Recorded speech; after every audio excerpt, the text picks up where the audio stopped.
Hello everyone, welcome back to my channel.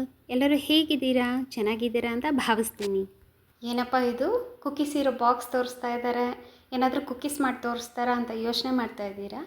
S, ಇವತ್ತು ನಾನು oats cookies ಮಾಡೋದು ಹೇಗೆ ಅಂತ ತೋರಿಸ್ತೀನಿ. ನನ್ನ ಮಗನಿಗೆ ಕುಕ್ಕೀಸ್ ಅಂದರೆ ತುಂಬ ಇಷ್ಟ. ಹೊರಗಡೆಯಿಂದ ತಂದು ಕೊಟ್ಟರೆ ಅದರಲ್ಲಿ ತುಂಬ ಶುಗರ್, ಮೈದಾ, ಅನ್ವಾಂಟೆಡ್ ವೆಜಿಟೇಬಲ್ ಆಯಿಲ್ಸೇ ತುಂಬಿರುತ್ತೆ. ಸೊ ಅದು ಎಷ್ಟು ಹೆಲ್ತಿಯಾಗಿರುತ್ತೆ ಅಂತ ನಮಗೆ ಅಶ್ಯೂರೆನ್ಸ್ ಕೊಡೋರು ಯಾರು? ಅದಕ್ಕೋಸ್ಕರ ಮನೇಲೆ ಎಷ್ಟು ಹೆಲ್ತಿಯಾಗಿ ಮಾಡ್ಕೋಬೋದೋ ಅದನ್ನು ನಾನು ಮಾಡಿಕೊಡ್ತೀನಿ. ಸೊ ಶುರು ಮಾಡೋಣ. ನಾನು ಇಲ್ಲಿ ಒಂದು ಬೌಲ್ಗೆ ಒಂದು 7 ಟೇಬಲ್ ಸ್ಪೂನ್ ಆಗುವಷ್ಟು ಓಟ್ಸ್ನ ತಗೊಳ್ತಾ ಇದ್ದೀನಿ. ಇದು ಯಾವುದೇ ರೀತಿ ರೋಸ್ಟೆಡ್ ಓಟ್ಸ್ ಅಲ್ಲ. ಇಲ್ಲಿ ನಾವು ಇದ್ರ ಜೊತೆಗೆ ನಮಗೆ ಇಷ್ಟ ಆದಂಥ ಡ್ರೈ ಫ್ರೂಟ್ಸ್ನ ನಾವು ಇಲ್ಲಿ ಬಳಕೆ ಮಾಡ್ಬೋದು. ನಾನು ಇಲ್ಲಿ 1 tablespoon walnuts, 1 tablespoon almonds, 1 tablespoon pumpkin seeds, 1 tablespoon pista, 1 tablespoon cashews, 1 tablespoon black raisins ಅಂದರೆ ಕಪ್ಪು ದ್ರಾಕ್ಷಿ ತಗೊಂಡಿದ್ದೀನಿ. ಈಗ ಒಂದು ಮಿಕ್ಸಿ ಜಾರಿಗೆ 2 tablespoon oats, 2 tablespoon ಅಗಸೆ ಬೀಜ ಮತ್ತು ಸ್ವೀಟ್ ತುಂಬ ಇಷ್ಟಪಡೋರು 3 ಟೇಬಲ್ ಸ್ಪೂನ್ಸ್ ಬೆಲ್ಲದ ಪುಡಿನ ಯೂಸ್ ಮಾಡ್ಕೋಬೋದು. ನಾನಿಲ್ಲಿ 2.5 ಟೇಬಲ್ ಸ್ಪೂನ್ ಆಗುವಷ್ಟು ಬೆಲ್ಲದ ಪುಡಿನ ಬಳಸ್ಕೊಂಡಿದ್ದೀನಿ. ಈಗ ಇದೆಲ್ಲವನ್ನು ನಾವು ನುಣ್ಣಗೆ ಪುಡಿ ಮಾಡಿಟ್ಕೊಳ್ಳೋಣ. ಈ ಪುಡಿ ನಮಗೆ ಬೈಂಡಿಂಗ್ ರೀತಿ ಕೆಲಸ ಮಾಡುತ್ತೆ. ಇದನ್ನು ಯೂಸ್ ಮಾಡೋದ್ರಿಂದ ನಮ್ಮ ಬಿಸ್ಕೆಟ್ಗಳು ಒಡೆಯೋದಿಲ್ಲ.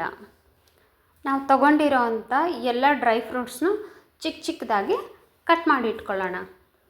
ನಾವು ಬಳಸಿರೋ ಅಂಥ ಡ್ರೈ ಫ್ರೂಟ್ಸು ಹೆಸ್ರಿಗಷ್ಟೇ ಡ್ರೈ, ಬಟ್ ಇದರಲ್ಲಿರೋ ಶಕ್ತಿ ಅಪಾರ. ಕ್ಯಾಶ್ಯೂಸಿಂದ ನಮಗೆ ಗುಡ್ ಫ್ಯಾಟ್ ಸಿಗುತ್ತೆ. ಪಂಪ್ಕಿನ್ ಸೀಡ್ಸ್ ಮತ್ತು ಪಿಸ್ತಾಯಿಂದ ನಮಗೆ ರಿಚ್ ಪ್ರೋಟೀನ್ ಸಿಗುತ್ತೆ. ಆಲ್ಮಂಡ್ಸ್ ನಮ್ಮ ಸ್ಕಿನ್, ಹೇರು, ಬೋನ್ ಸ್ಟ್ರೆಂತ್ಗೆ ತುಂಬ ಒಳ್ಳೆಯದು. ವಾಲ್ನಟ್ ಇದು ನಮ್ಮ ಬ್ರೈನ್ ಫಂಕ್ಷನ್ಸ್ನ ತುಂಬ ಚೆನ್ನಾಗಿ ಸಪೋರ್ಟ್ ಮಾಡುತ್ತೆ. ಕಪ್ಪು ದ್ರಾಕ್ಷಿ ನಮ್ಮ ಬ್ಲಡ್ಡನ್ನು ಡಿಟಾಕ್ಸಿಫೈ ಮಾಡುತ್ತೆ. ಇದು ತುಂಬ ಇಂಪಾರ್ಟೆಂಟ್.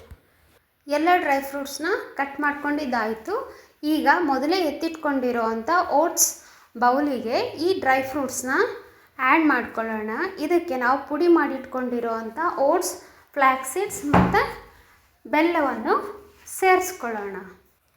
1-2 ಟೇಬಲ್ ಸ್ಪೂನ್ ಆಗುವಷ್ಟು ತುಪ್ಪವನ್ನು ಸೇರಿಸ್ಕೊಂಡು ಈ ಮಿಶ್ರಣವನ್ನು ಚೆನ್ನಾಗಿ ಕಲಿಸ್ಕೊಳ್ಳೋಣ.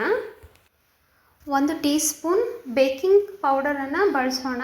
ಇದನ್ನು ಬಳಸಿಲ್ಲ ಅಂತಂದರೆ ನಮ್ಮ ಕುಕ್ಕೀಸ್ ಫ್ಲ್ಯಾಟ್ ಆಗಿಬಿಡುತ್ತೆ, ಉಬ್ಬೋದಿಲ್ಲ. ಸೊ ನಾವು ಬೇಕಿಂಗ್ ಪೌಡರ್ 1 ಟೀ ಸ್ಪೂನಷ್ಟು ಯೂಸ್ ಮಾಡೋಣ. 5 ಟೇಬಲ್ ಸ್ಪೂನ್ ಆಗುವಷ್ಟು ಹಾಲನ್ನು ಇಲ್ಲಿ ಸೇರಿಸ್ಕೊಳ್ತಿದ್ದೀನಿ. ಈ ಹಾಲು ಆಲ್ರೆಡಿ ಬಿಸಿ ಮಾಡಿ ತಣ್ಣಗಾಗಿರೋ ಅಂಥದ್ದು. ನನ್ನ ಮಗ ಇದನ್ನು ನಾನು ಹಾಕ್ತೀನಿ ಅಂತ ಆಸಕ್ತಿ ತೋರಿಸ್ತಿದ್ದ. ಮಕ್ಕಳು ಈ ರೀತಿ ಆಸಕ್ತಿ ತೋರಿಸಿದ್ರೆ ಅದನ್ನು ನಾವು ಪ್ರೋತ್ಸಾಹಿಸಬೇಕು. ಅದನ್ನು ಬಿಟ್ಟು ನಿಂಗೆ ಬರೋದಿಲ್ಲ, ನಾನು ಮಾಡ್ತೀನಿ ಬಿಡು ಅನ್ನೋ ಮಾತುಗಳು ಮಾತ್ರ ಹೇಳಬಾರ್ದು. ಯಾಕಂದರೆ ಮುಂದೆ ನಾವು ಮಾಡು ಅಂತ ಹೇಳಿದ್ರೂ ಅವರು ಮಾಡೋದಿಲ್ಲ. ಸೊ ನನ್ನ ಮಗ ಹಾಲು ಸೇರಿಸಿದ್ದಾಯಿತು. ಈಗ ನಾನು ಇದನ್ನು ಚೆನ್ನಾಗಿ ಮಿಕ್ಸ್ ಮಾಡ್ಕೊತೀನಿ. ಹಾಲನ್ನು ನಾವು ಇಲ್ಲಿ ಸ್ವಲ್ಪ ಸ್ವಲ್ಪನೇ ಸೇರಿಸ್ಕೋಬೇಕು, ಒಂದೇ ಸಾರಿ ಸೇರಿಸ್ಕೋಬಾರ್ದು. ಇದು ಎಲ್ಲ ಮಿಕ್ಸ್ ಮಾಡಿದ ಮೇಲೆ ಒಂದು ಉಂಡೆ ಕಟ್ಟು ರೂಪಕ್ಕೆ ಬರಬೇಕು. ಅಷ್ಟು ಬಂತು ಅಂತಂದರೆ ನಮ್ಮ ಕುಕ್ಕಿಂಗ್ ಡೋ ರೆಡಿ ಆಯಿತು ಅಂತ. ನೋಡಿ, ಉಂಡೆ ಆಗ್ತಾಯಿದೆ.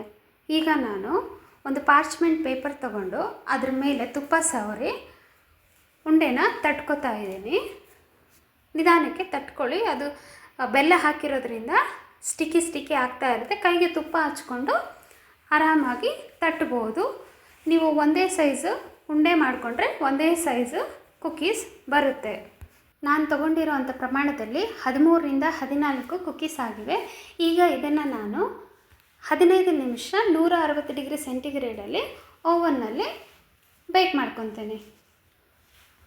ಇಲ್ಲೂ ಕೂಡ ನನ್ನ ಮಗ ಅಮ್ಮ ನಾನು ಮಾಡ್ತೀನಿ ಅಂತ ಹೇಳ್ತಿದ್ದ. ಸೊ ಅವನಿಗೆ ಮಾಡೋದಕ್ಕೆ ಬಿಟ್ಟೆ. 15 ಮಿನಿಟ್ಸ್ ಆಯಿತು, ನೋಡೋಣ ಬನ್ನಿ. ತುಂಬ ಹಾಟ್ ಇರುತ್ತೆ, ಹುಷಾರಾಗಿದೆ ಅಂತ ತೆಗೆದಿಟ್ಕೊಳ್ಳೋಣ. ಬಿಸಿ ಇದ್ದಾಗ ಕುಕ್ಕೀಸ್ ಮುಟ್ಟಿದ್ರೆ ಕೈ ಸುಡುತ್ತೆ ಮತ್ತು ಅದು ಸ್ವಲ್ಪ ಮೆತ್ತಗೆ ಅನಿಸುತ್ತೆ. ತಣ್ಣಗಾದ್ಮೇಲೆ ಕುಕ್ಕೀಸ್ ಹಾರ್ಡ್ ಆಗುತ್ತೆ, ಚೆನ್ನಾಗಿರುತ್ತೆ. ಎಷ್ಟು ಕ್ರಂಚಿಯಾಗಿ ಬಂದಿದೆ. ನೀವೇ ಸೌಂಡ್ ಕೇಳಿಸ್ತಾ ಇದೆಯಲ್ಲ. ಸೊ ಇದನ್ನು ನಾವೇ ಮನೆಯಲ್ಲಿ ಹೆಲ್ತಿಯಾಗಿ ಮಾಡ್ಕೋಬೋದು. ಅಂಗಡಿಯಿಂದ ತೊಗೊಂಡು ಬರೋದು, ಅವ್ರು ಏನು ಹಾಕಿದ್ದಾರೆ ಏನಿಲ್ಲ ಅಂತ ಸುಮ್ಮನೆ ತಲೆ ಕೆಡಿಸ್ಕೊಳ್ಳೋದು ಇದೆಲ್ಲ ಬೇಕಾಗೇ ಇಲ್ಲ. ಈಸಿಯಾಗಿ ನಮ್ಮ ಮನೆಯಲ್ಲೇ ಇರುವಂಥ ಪದಾರ್ಥಗಳನ್ನು ಬಳಸ್ಕೊಂಡು ನಾವು ರುಚಿಯಾಗಿ ಮಾಡ್ಕೋಬಹುದು. ಇದನ್ನು ನಾವು ತುಂಬ ದಿನದವರೆಗೂ ಶೇಖರಣೆ ಮಾಡಿಕೊಂಡು ತಿನ್ಬಹುದು. ಸೊ ಯಾರಿಗೆಲ್ಲ ಈ ವಿಡಿಯೋ ಇಷ್ಟ ಆಗಿದೆ ದಯವಿಟ್ಟು ಲೈಕ್ ಮಾಡಿ, ಕಮೆಂಟ್ ಮಾಡಿ, ಹಾಗೆ ತಪ್ಪದೆ ಸಬ್ಸ್ಕ್ರೈಬ್ ಮಾಡಿಕೊಳ್ಳಿ.